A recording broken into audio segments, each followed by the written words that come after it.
నమస్తే. ఈరోజు మనం హైదరాబాద్లోని ప్రసిద్ధ పుణ్యక్షేత్రమైన బల్కంపేట ఎల్లమ్మ ఆలయం మరియు అక్కడ జరిగే ఎల్లమ్మ కళ్యాణం గురించి తెలుసుకుందాం. ప్రతి సంవత్సరం పెద్ద ఎత్తున జరిపే ఈ ఉత్సవానికి లక్షలాది భక్తులు హాజరవుతారు. ఇక్కడ ఉన్న దేవి ఎల్లమ్మ తల్లిగా ప్రసిద్ధి చెందింది. ఆమెను జోగినీలు, గిరిజనులు, గ్రామీణ ప్రజలు అత్యంత భక్తితో పూజిస్తారు. ఈ దేవి తలభాగం భూమిలోకి జిగురులాగా దిగిపోయి ఉండటం ప్రత్యేకత. అందుకే జీవిత స్థితిలో ఉన్న దేవిగా భావిస్తారు. ప్రతి ఏటా ఆషాఢ మాసంలో ప్రధానంగా ఆషాఢ శుద్ధ పౌర్ణమి రోజున ఎల్లమ్మ కళ్యాణం ఘనంగా నిర్వహిస్తారు.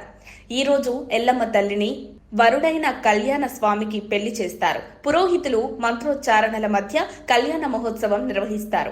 భక్తులు విరివిగా పాల్గొంటారు. వివాహానంతరం పల్లకీలో తల్లిని ఊరేగింపుగా తీసుకువెళ్తారు. ఈ సందర్భంగా ప్రత్యేక పూజలు, అభిషేకాలు, అర్చనలు నిర్వహిస్తారు. ఉచిత అన్నప్రసాదం పంపిణీ జరుగుతుంది. ఈ కళ్యాణం జరుపుకోవడం వల్ల కుటుంబంలో సౌభాగ్యం, ఆరోగ్యం, ధన సంపత్తి, సంతానం లభిస్తాయని భక్తులు నమ్ముతారు.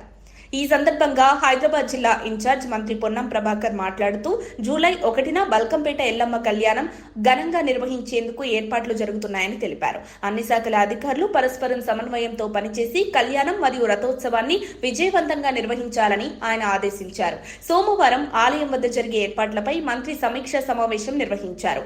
ఈ సమావేశంలో మంత్రి మాట్లాడుతూ రాష్ట్రంలోని వివిధ ప్రాంతాల నుంచి లక్షలాది భక్తులు వచ్చే అవకాశం ఉండటంతో వారి భద్రతా సౌకర్యాలపై ప్రత్యేక దృష్టి పెట్టాలని సూచించారు. క్యూ లైన్లు ఏర్పాటు చేయడంతో పాటు శానిటేషన్ కోసం అదనపు సిబ్బంది, మొబైల్ టాయిలెట్లను ఏర్పాటు చేయాలని ఆదేశించారు.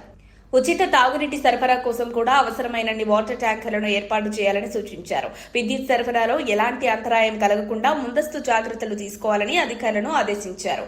అనంతరం ఎమ్మెల్యే తలసాని శ్రీనివాస్ యాదవ్ మాట్లాడుతూ జోగినీలు మరియు శివసత్తులకు అమ్మవారి దర్శనం కోసం ప్రత్యేక ఏర్పాట్లు చేయాలని సూచించారు. ఈ సమావేశంలో నగర మేయర్ విజయలక్ష్మి, రాజ్యసభ సభ్యుడు Anil Kumar Yadav, collector Harichandan, DCP Vijay Kumar, corporator సరళ, ఆలయ చైర్మన్ సాయిబాబా గౌడ్, ఈవో రవీందర్ గౌడ్ మరియు ఇతర శాఖల అధికారులు పాల్గొంటారు.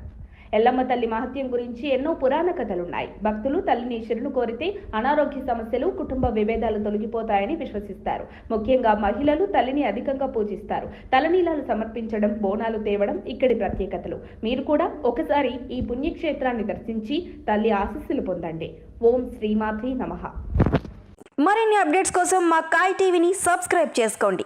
మా వీడియో కనుక మీకు నచ్చినట్లయితే లైక్ చేయండి, షేర్ చేయండి. మీ విలువైన అభిప్రాయాలను కామెంట్ బాక్స్లో తెలియజేయండి.